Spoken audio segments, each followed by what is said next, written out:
ആദിൽ പാലോട് കൂടി ചേരുകയാണ്. അതിൽ നേരത്തെ സിപിയുടെ ദേശീയ നേതാക്കൾ മാധ്യമങ്ങളെ കാണുന്നുണ്ട്. അവരും നിലപാട് കടുപ്പിച്ചു തന്നെയാണ് വ്യക്തമാക്കുന്നത്. സിപിഐക്ക് കൂടുതൽ വലിയ റോൾ സംസ്ഥാന രാഷ്ട്രീയത്തിൽ പുലർത്തേണ്ടതുണ്ട്. അതിന് ന്യായമായ ആവശ്യമാണ് മുന്നോട്ട് വെക്കുന്നത് എന്ന് ഡി രാജ മാധ്യമങ്ങളെ കാണുമ്പോൾ വ്യക്തമാക്കുകയും ചെയ്യുന്നു. സംസ്ഥാന നേതൃത്വത്തിന് പൂർണ്ണ പിന്തുണയാണ്. ഉറപ്പായും പൂർണ്ണ പിന്തുണ മാത്രമല്ല, ഈ വിഷയം ശക്തമായി തന്നെ ദേശീയ നേതൃത്വവും മുന്നിൽ വെക്കുന്നുണ്ട്. CPI LDF-ലെ പ്രധാന ഘടകകക്ഷിയാണ്. CPI ഇപ്പോഴും തിരുത്തൽ ശക്തിയാണെന്നും ഭരണമുണ്ടെങ്കിലും ഇല്ലെങ്കിലും CPI തിരുത്തൽ ശക്തി തന്നെയാകും എന്നുകൂടി പറഞ്ഞു വെക്കുമ്പോൾ നിലപാട് കൃത്യമാണ്. ഡി രാജയുടെ പ്രതികരണമാണ് നമ്മൾ കേട്ടത്. കേരളത്തിലെ ചർച്ചകളിൽ പ്രശ്നം പരിഹരിക്കപ്പെടും എന്നാണ് ദേശീയ നേതൃത്വം കരുതുന്നത്. ഉപനേതാവ് പദവി ന്യായമായ ആവശ്യമാണ് എന്ന് ദേശീയ നേതൃത്വം ആവർത്തിച്ചു പറയുന്നുണ്ട്. കഴിഞ്ഞ ദിവസങ്ങളിൽ CPI ജനറൽ സെക്രട്ടറി ഡി രാജയും CPM ജനറൽ സെക്രട്ടറി MA ബേബിയും തമ്മിൽ ഇത് സംബന്ധിച്ചൊരു ചർച്ച നടന്നിരുന്നു.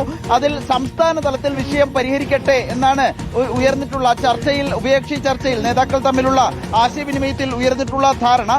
ഇനി സംസ്ഥാന തലത്തിൽ ഈ പറഞ്ഞതുപോലെ പ്രശ്നം പരിഹരിക്കാൻ കഴിഞ്ഞില്ലെങ്കിൽ മാത്രം ദേശീയ തലത്തിൽ രണ്ട് പാർട്ടികളുടെയും ജനറൽ സെക്രട്ടറിമാർ ചേർന്നിരുന്ന് ഒരു തീരുമാനത്തിലേക്ക് എത്താൻ കഴിയുമെന്ന് കരുതുന്നുണ്ട്. ഈ വിഷയം ദേശീയ തലത്തിലേക്ക് കൊണ്ടുവരണമെന്നാണ് CPIയുടെ സംസ്ഥാന നേതൃത്വവും കരുതുന്നത് എന്ന് മനസ്സിലാക്കേണ്ടി വരും. ഇന്നിപ്പോൾ CPIയുടെ കേന്ദ്ര സെക്രട്ടേറിയറ്റ് യോഗം, ഞാനിപ്പോൾ നിൽക്കുന്നത് CPIയുടെ ആസ്ഥാനമായ അജയ് ഭവനിലാണ്. അല്പസമയം കഴിയുമ്പോൾ ഇവിടെ കേന്ദ്ര സെക്രട്ടേറിയറ്റ് യോഗം ചേരും. കേന്ദ്ര സെക്രട്ടേറിയറ്റ് യോഗത്തിലും വിഷയം ചർച്ച ചെയ്യുമെന്ന് മനസ്സിലാക്കുന്നു.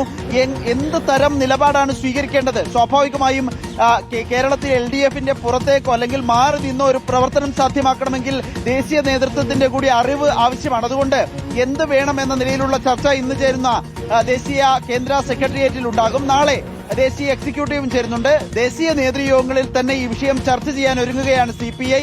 ഏതായാലും നിലപാടിൽ നിന്ന് പുറകോട്ടില്ല, ന്യായമായ ആവശ്യമാണെന്ന് CPIയുടെ ദേശീയ നേതൃത്വവും ആവർത്തിച്ചു പറയുകയാണ്. മാധു, ഏറ്റവും ന്യായമായ ആവശ്യമാണെന്നാണ് ഡി രാജ മാധ്യമങ്ങളെ കണ്ടപ്പോൾ പറഞ്ഞത്. ആവശ്യത്തിൽ നിന്ന് പിന്നോട്ടില്ല എന്ന് P പ്രസാദും നിലപാട് വ്യക്തമാക്കുകയാണ്. ആദിൽ പാലോടും ഒപ്പം റാഹിസ് റഷീദുമാണ് വിവരങ്ങൾ നൽകിയത്.